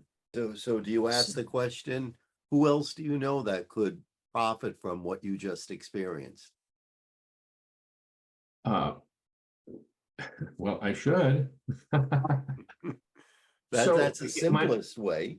My marketing thing, look, my marketing is really, I mean, I got a Facebook thing. I need to be posting regularly on it. That's the best way, just to, like I said, when I was talking to Tony Gailey, and he said, just get out there, just do something, even if it's bad, it's worth doing. Do you do networking meetings? So I am just getting out and starting, so I've joined a networking group that I was part of before COVID hit. And I just last Thursday got back into with them. I want to start doing public meetings. I need to formulate a demo. I'd like to start doing the Kiwanis and the public speaking and the hypnotic demos. I just want to read something though. So this is, I've been kind of working on my purpose a little bit. It says, I love helping people release their fears and break through their limiting beliefs to see their limitless potential to realize and achieve their dreams. I am a speaker, teacher, and trainer of entrepreneurs, hypnotists, and coaches to achieve and take these benefits to millions of people. So that's kind of part of my purpose that I've been working on. How many massage clients have you had over the last 12 months? Not enough. What's the How number? many- 25, 50, 100? No. I mean, I basically right now. So the part of the thing is, I'm getting tired of the massage. Okay, I get that. Yep. I saw that. My body is. I love what I do. I help people. They come to me in pain. Most of the time, they're walking away pain-free or considerably more functioning. Can I bring this back for a minute, if you don't mind, Colin? Because I know you're on to something. Yep. Okay, I want to bring it back to after we got done with the exercise. Feedback. It was great. I loved it. Pausing. You have the ability, you have a great voice, and when you pause, it really resonates. And I felt that you were going a little fast with the group hypnosis. The other thing is, what I'd like for you to do is nominalization. You're familiar with that? Yeah. You can't put it in a wheelbarrow. So it's because what you did was we were in the exercise and you said it was a beach or a forest or something. And I was in a car. So when you said leaves, I was trying to find where the leaves were. And a lot of times too, if you're bringing someone into a hypnosis, it's nominalization is great and being very vague and let them put their own thing, unless you're going into Igor's side where you're bringing them to revivication, where we bring them back and we bring them to a beach or we bring them to the forest or we put them through the, that's fine. But then we're getting feedback along the way. Right. So if you're doing the exercise, just being very vague and saying, take yourself to a place where you're in peace, where it feels good. Notice, and Michael Mandel does this, notice the air around you. Well, you're in a car, you're in a beach, it doesn't matter. Notice the air around you. And then you pause and you hold it and you notice how you're feeling right now in this good place. And as you're feeling that feeling of good feelings, this is the whole nominalization vague talk. You really take them deep, because then they keep going deeper and deeper into their thoughts, so that they're not trying to search for anything other than where they're at. Does that help you? Does that make sense? It does. I think that whole thing has been part of my resistance on the group hypnosis, because I can take somebody on an individual on a journey and customize it and get feedback, and I can take them to one, if I just want to take them to a forest, I can do that. But so I was trying to do that in a sense of, it could be a beach, or it could be a forest, it could be the I Have- again, I hate to break in, yeah. but are you familiar with Jason Linett? I'm certified with Jason as well. Oh, well, okay, because he does a lot with non-contextual stuff. I mean, he has whole sequences that he doesn't need to know what you're working on. He just Right. so okay. Have So- you listened to Mike Mandel's Journey to the Castle? I have. That's a good example of the kind of thing that works really well for a group. And what you did worked really well for a group. Yeah. It worked. It worked I great was for in me. Disney World. It Yeah. definitely was there. Like I said, I just want to make sure, because when I was in California and I did it, that was the feedback I got as well, Mhm. which was really important to me, because I didn't consider that, because I kept saying, notice the trees around you, and the person goes to me after they're done, they go, I wasn't in any trees, I was in a house, so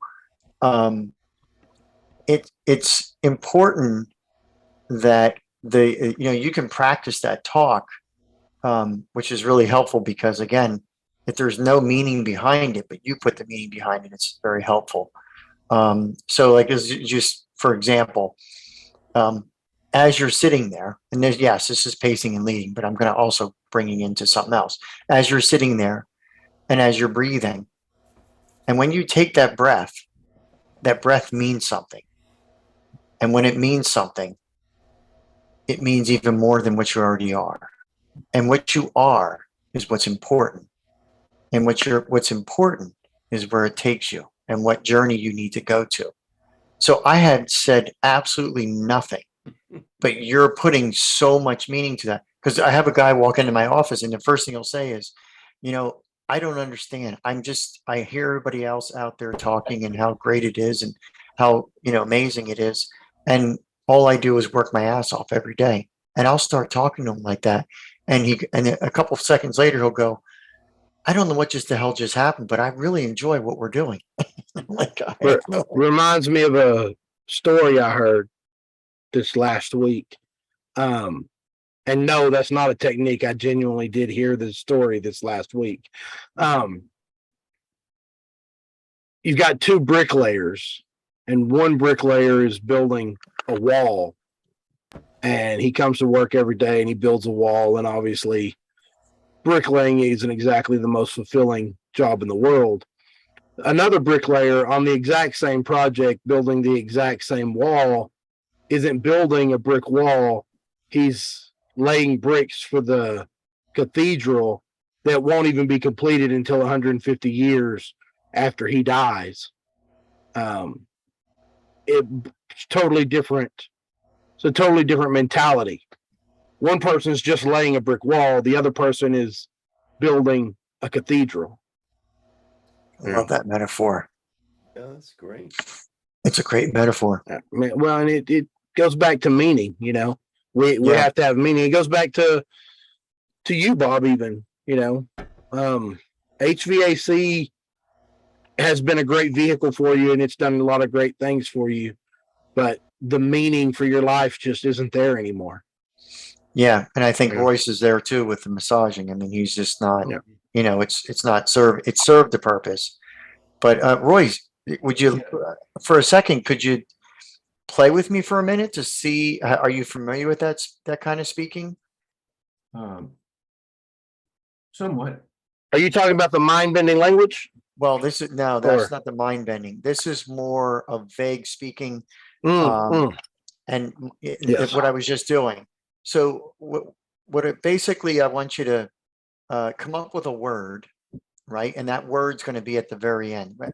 Mine was breathing at the very beginning. And I said, when you breathe, right? So, and you're not going to think, because, you know, you were saying, well, I was kind of winging it. And then Colin was joking, but he's serious. We don't think. I wasn't thinking while I was talking to you either. So you come into me and you say, look, I've got this problem. My wife is giving me a hard time at home and I'm feeling anxious. And then I say, well, when you feel anxious, do you notice what you already notice inside of you that's already changing when you're, and it does sound like a little bit of mind bending, but it's not. As you're changing, you're feeling different because you look at her in a different way. So try and speak that vagueness a little bit with me, just as a practice run, if you guys don't mind. So I want you to just kind of flow a little bit, almost like rapping, but it's a very slow rapping. But I don't want you to think. I just want you to, whatever word is the end, that's the beginning, if that makes sense to you. Whatever word you land at the end is now going to be the beginning of something else. But it has to be vague. Don't be specific. You can't put in a wheelbarrow.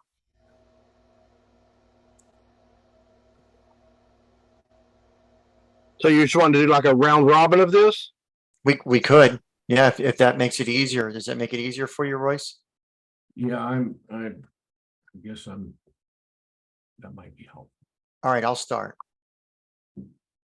When you're walking into a park, you find it amazing in so many ways. And in those ways, Scott,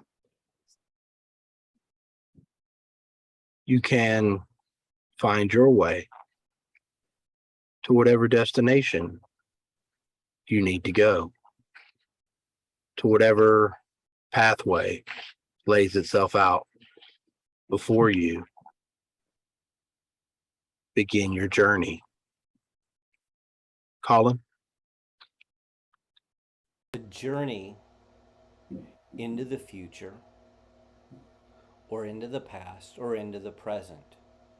The only one that matters is the present with your journey. Forgetting everything that has happened before now in your journey and completely putting out everything coming up in front of you in your journey out of your mind and just focusing on what's right here, right now. David. And as you focus on what's right here, realize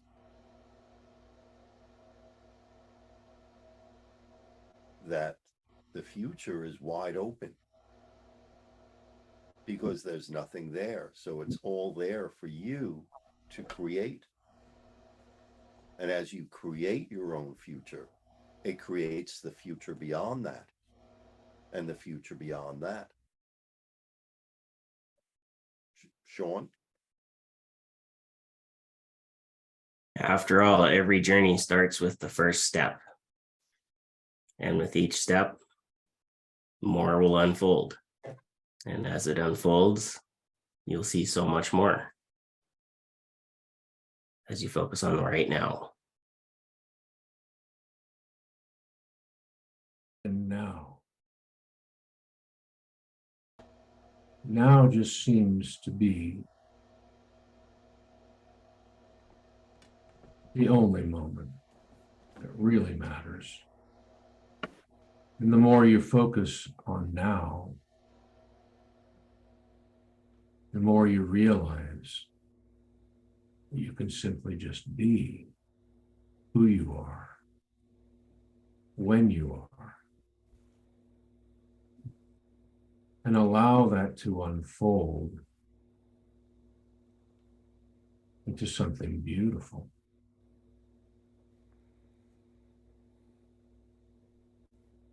Again, I don't know what that might be.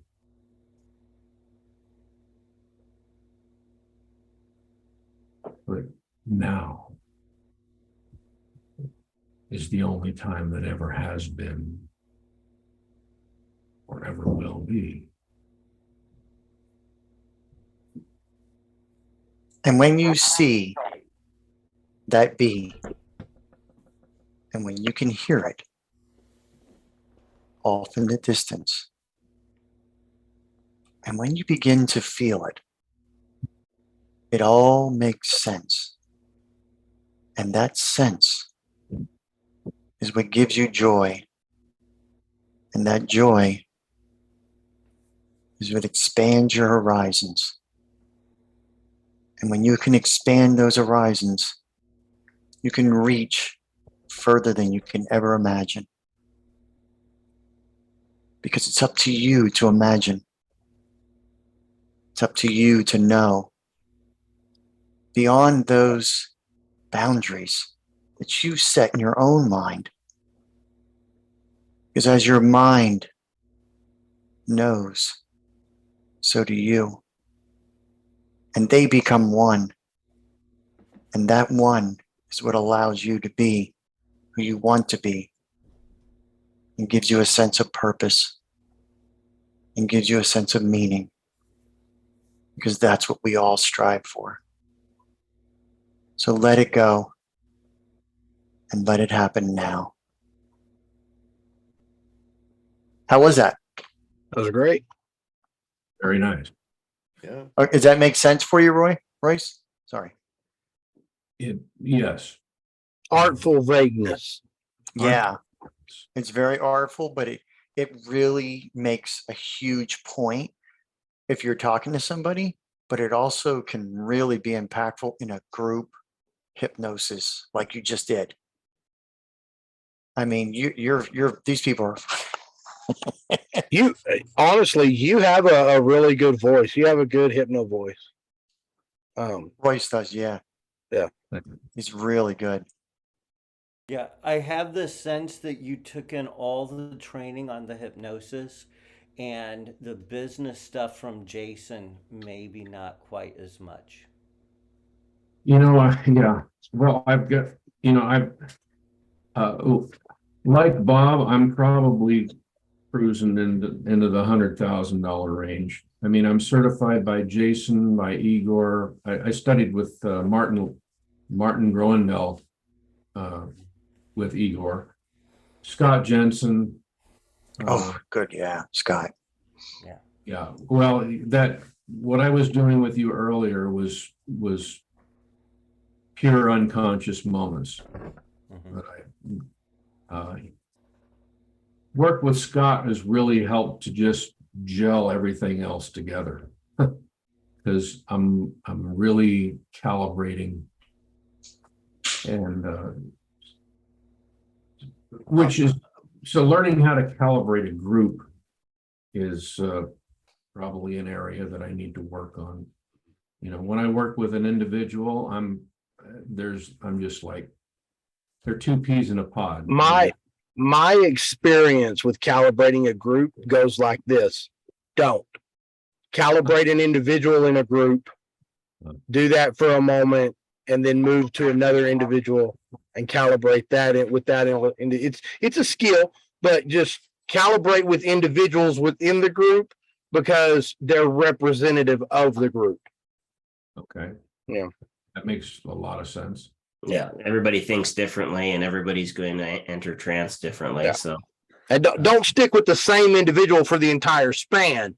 Move from one individual to another. And batting 1,000 is not the expectation. No. Okay. No. I'm going to need to go in a little bit. Do you guys want me to break down what happened with my party last night? Yes. That would be awesome. Yeah. Okay. Thank you. So, Always love a good hypno disaster story. so Stop. So this wasn't. I wouldn't actually. I mean, I know. is this a disaster? It didn't go to Plan A. And Did the I'll check kind clear? exactly. There you Sure did. go. I got paid. Did you, There you go. can you set the context? What was it, a big party, small Yeah, party? I'm about to set the All context. right. So one of the things I do probably more intentionally than other stage hypnotists is scouting reports. Here's what the scouting report was. There are going to be 100 people at this party. The buyer, absolutely confident he's going to have at least 100 people at the party by the time I went on. He also, because I ask a lot of questions, so I have the content right.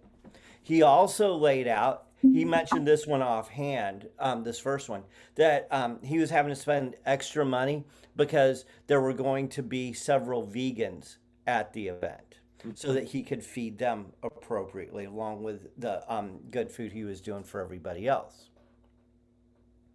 And then he also told me that there were going to be people at the party, at least 30, 40, 50 of them, who were smoking weed before the show.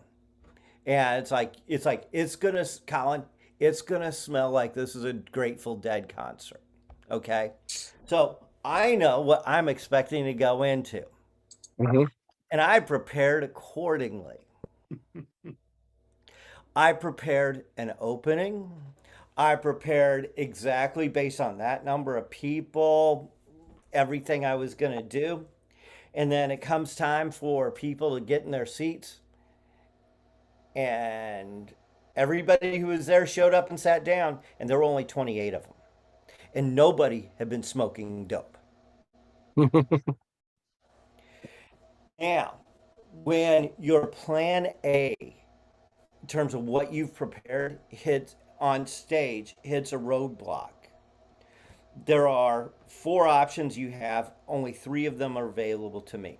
Option 1 is I don't care. I'm going ahead with my plan A anyway. That is an option.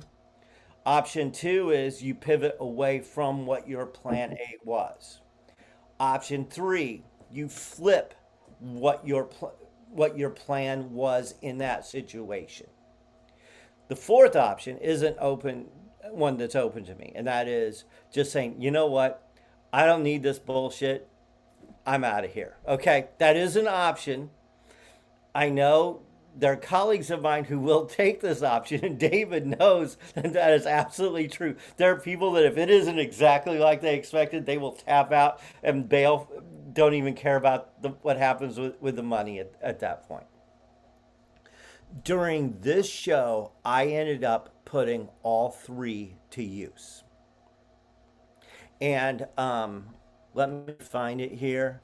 This was the buyer after the show. Let me pull this up here. Colin, is this a stage hypnosis show?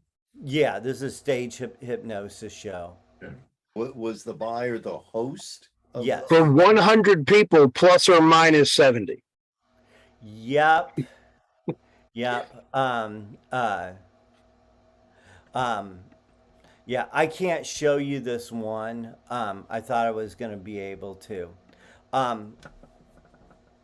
So I went in there with an opening bit about how, because about half of the people there were African American, and how that the only reason why Eric hired me is I promised not to bring the potato salad with the raisins in it. And all the African Americans thought it was hilarious, and none of the white people knew how to act when I went with that. Mm-hmm. So that was pretty fun. And then I go into, where are all my vegans at? And the only thing I got is, we got rid of them. There weren't any. So instead of going where I was going to go with it, I'm like, you know what? We've all got vegan friends. And I got to admit, there's something I got in common with vegans. And that is just like within 30 seconds of meeting a vegan, they let you know they're vegan. Within 30 seconds of meeting me, I'm making sure you know I am a hypnotist. And that one felt a little flat. And it's like, and then I go into, because everybody I meet knows I'm a hypnotist, I get a lot of questions about hypnosis. One of the questions I get a lot is, what is hypnosis like? Well, I've given this a lot of thought. I've come to realize hypnosis is like weed. Who here is 420 friendly? Okay, let me ask you some questions. Okay. Do you feel relaxed when you smoke weed? Okay, great. Hypnosis does the same thing. Does sometimes hitting that J result in you doing some laughing and giggling later? Yeah, well, you're going to find out tonight hypnosis does the same thing. Does it have great health benefits? Yep, hypnosis does too. Not only that, religious extremists hate both hypnosis and weed. Now, you might think that is because it is the devil's lettuce on the marijuana side, and with hypnosis, it's somehow communicating with Satan himself. But no, that's not why. The reason why religious extremists hate both is because both marijuana and hypnosis make sex better.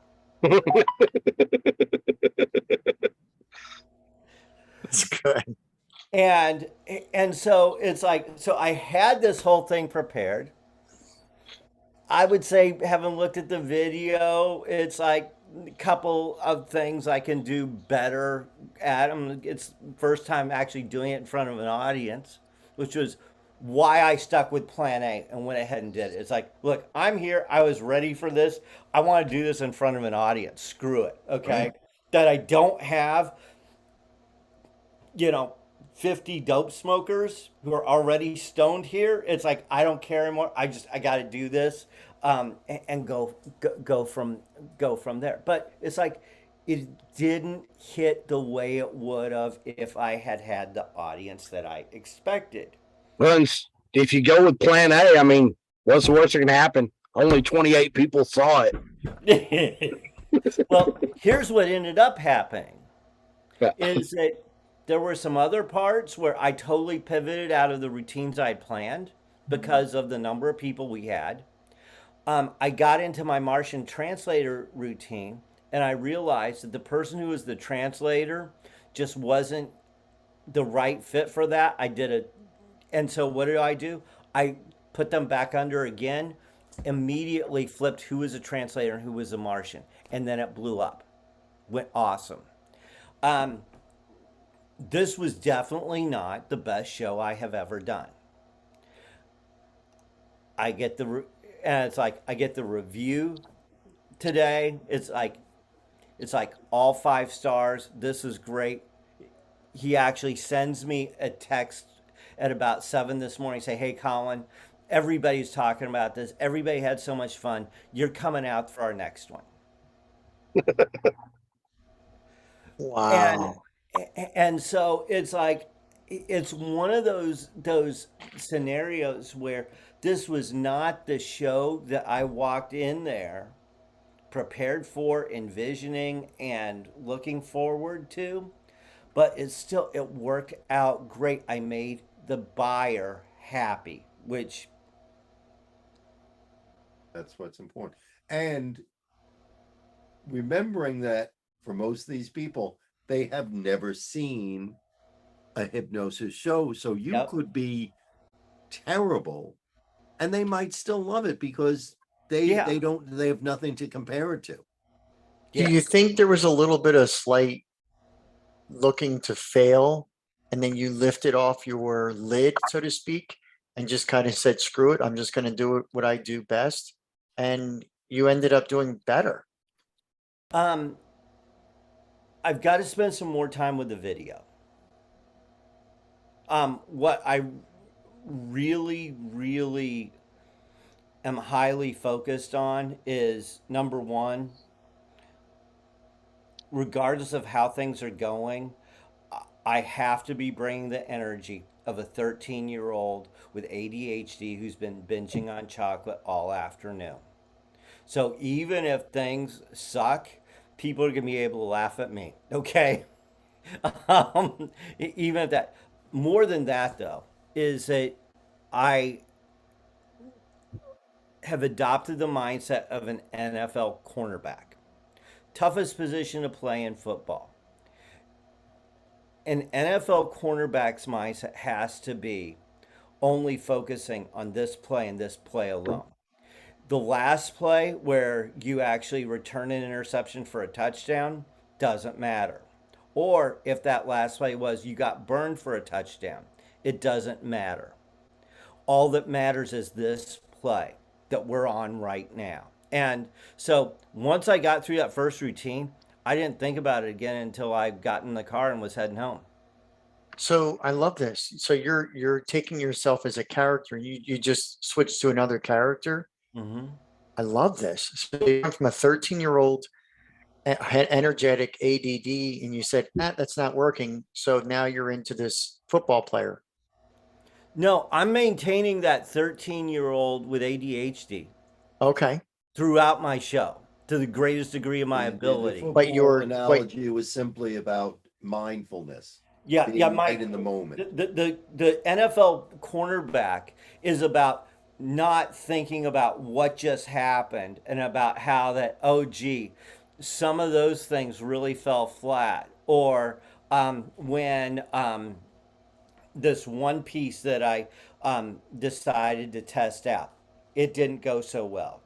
It's like I was immediately out of the mind and it was on to what it is that I'm working right now. Are you going to stick with the 14-year-old, or are you going to change it up if you have to? This is for Royce and I too, Yeah, because this is interesting. I believe that that the difference for those in comedy, the difference between a headlining comedian and the host, which is the lowest rung, you're lucky if they'll even buy you a sandwich at the club and give you $50, kind of entry level.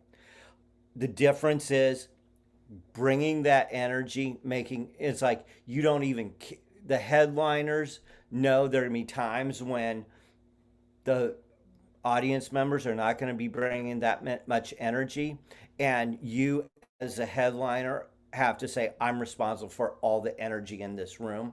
And so when I go out there, it's like I'm stomping my feet, I'm bouncing up and down, I'm moving around, I'm getting down low, getting up high. It's like, but yeah, you're right.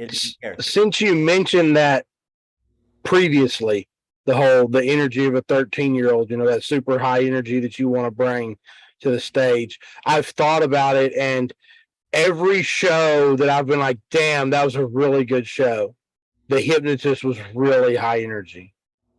It's like the difference between watching Walter Cronkite and watching Arsenio Hall. Mm-hmm. As show hosts, like totally different experience. Yeah. And look, there's a time and a place for a TED Talk. Yeah. Okay. Yeah. Not in a staged comedy show, though. No. Yeah. Do you play with your voice as well when you're doing the comedy? Because you got a unique voice. I think you could really pick it up high and kind of make that a character and then bring it down to where you are now. I think It's that would interesting that you say that, because someone that I have. I'm sorry, I know we're holding you up, but you're hitting some really good points here with yourself. No, there is a comedian by name of Nathan McIntosh who I saw in person, and watching him was kind of like my road to Damascus moment in terms of changing how I manage my energy. And one of the things that is his signature is the way he'll be going along talking about how his girlfriend walked in on him touching himself, and all of a sudden I'm there just with my dick in my hand. Kind of like that. There it is. It's like, and he's able to get to this high screechy voice that's a trademark for him. Now, I'm not looking to imitate Nathan McIntosh. However, exactly what you said, I know I can play with my voice. Yeah. And I know I have a voice that has some range that It does. Can play with. I can see that. Yeah. I can pick that up. Definitely. Because like you talked about the hypnosis versus hang on a minute. the hypnotist. What was the other one? We were doing the comparisons, the two. I totally lost it. One was religion, and one was the the marijuana. I got Yeah. it. So, oh my God, if you could just play the marijuana guys for a minute, and then bring it over to a Catholic nun, a high pitched Catholic nun, and they're battling it out, and then finally, Oh yeah. and then all of a sudden you go, and the reason why is because they have better sex. Oh my Yeah. God, that would be like hysterical. Yeah. You're right. I mean, because Yeah. the storyline and what you gave us is hysterical, but if you give it more life, that Mhm. they're literally the More stoner. character. You're Yeah, right. because how often does a Catholic nun ever talk? Never. So now all of a sudden she's coming out of the woodwork, and you About got the same amount as Sean. No, actually more, because I remember Sister Denise more than once with a ruler See? walking Yeah. around the school. Yeah. Hey, My and- wife went to Catholic schools. She'll tell you all about. Hey, and even give them a name. Sister Denise is great. Smoking Joe and Sister Denise. Mhm. Oh my God, Colin. Yeah. This would be funny as hell. Oh, absolutely. Now, Oh, Sister Denise would tell you, Bob, hell's not funny. Wow. Imagine for a moment what it would be like to be Sister. yes. No thanks. Just imagine the power that you have when you hold that ruler in your hand. Okay, she wasn't the one everybody was scared of. She was actually the friendly one. It was Father Gates that everybody was scared of. She was good cop, huh? Yeah. Wow. Yeah. Good stuff. Well, thanks, guys. I do have to run. And I have to will get to Yeah, probably- me too. Yeah, I will think probably- I think it's a good time to call it. I think a lot of processing can be done after tonight. Ooh. most Hope definitely. everybody has a wonderful week, and we will see y'all all next week, hopefully. Yep. Thank you. All right. Thank you so All much. right. Sounds good. Feel Have free a to good reach week, out if everybody. anybody needs to. Colin, Yes. the picture I sent you. Yeah. Can I yeah, post that in the group and attribute it to you? Of course. Okay, that's an original quote. Yep. That's an original. All quote. right, I'm gonna put you on there. Okay. Sounds great. All All right, right. talk to y'all Have a good later. one. Thanks. Bye-bye. Thank Bye you. bye. Thank you, guys. Thank you, Royce. Thanks. Thanks, Scott.